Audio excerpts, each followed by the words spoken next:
Hi folks, it's John from lastchanceautorestore.com. I'd like to share with you an update. This is the drive line, the engine and transmission out of the 1965 Plymouth Sport Fury. So in a previous video we shared with you, the car was on the trailer. I was mistaken, not wrong. I was mistaken in the previous video when we were walking around the 65 Sport Fury, and I had mentioned that it was in storage for 20 years. Our client corrected me. It's actually been in storage for how long? 45 years? So it's been in storage for 45 years, not 20. So I apologize for misinforming you when we first introduced you to the 65 Sport Fury. So basically this is an introduction to the steps. It's basically we've taken photos showing the steps that were involved to remove this engine. It's a 383 Hypo engine. Some people refer to this as the Commando Edition.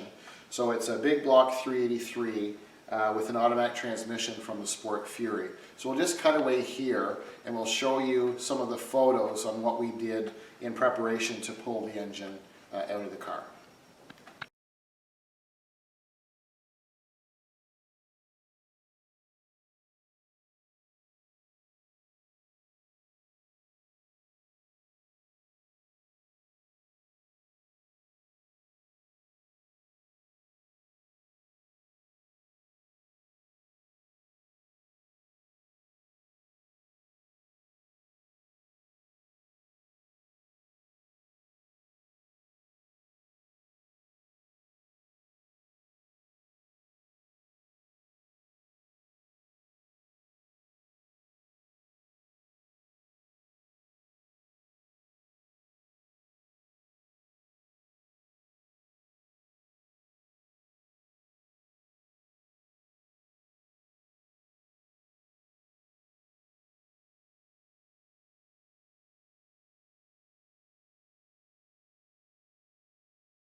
Okay, so with that little bit of a slideshow that we shared with you, the first thing that we did is we removed the hood and then we drained the fluids.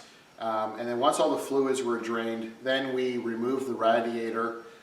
We disconnected all of the linkage, the wiring, and because there were some clearance issues, we removed quite a bit of the components on the front.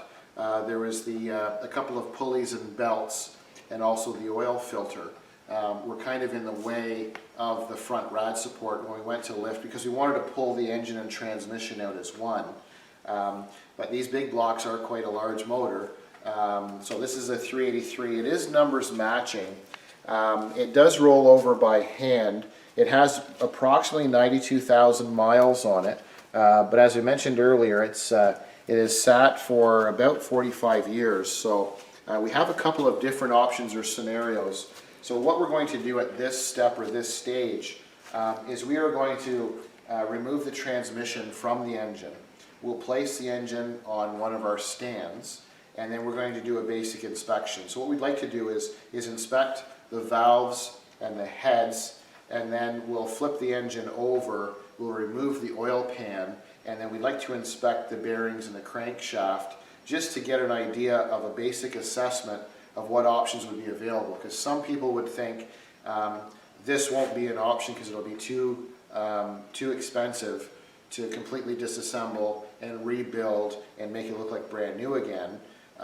Where at this point I don't want to assume. What I'd like to do is check everything, because we have Plastigauge, which is a material that we use to measure the distance or the gap between bearings, and then we want to see if there's any scoring between the crank and the main bearings.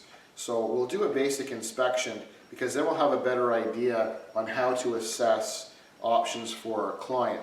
Because I'm all for, because it's numbers matching, I'm all for having this engine, which matches that car, freshened up and rebuilt, painted correctly, so it looks like a time warp. So basically when we're done with this total rotisserie restoration, this engine will look exactly like it did when it left the showroom floor in 1965.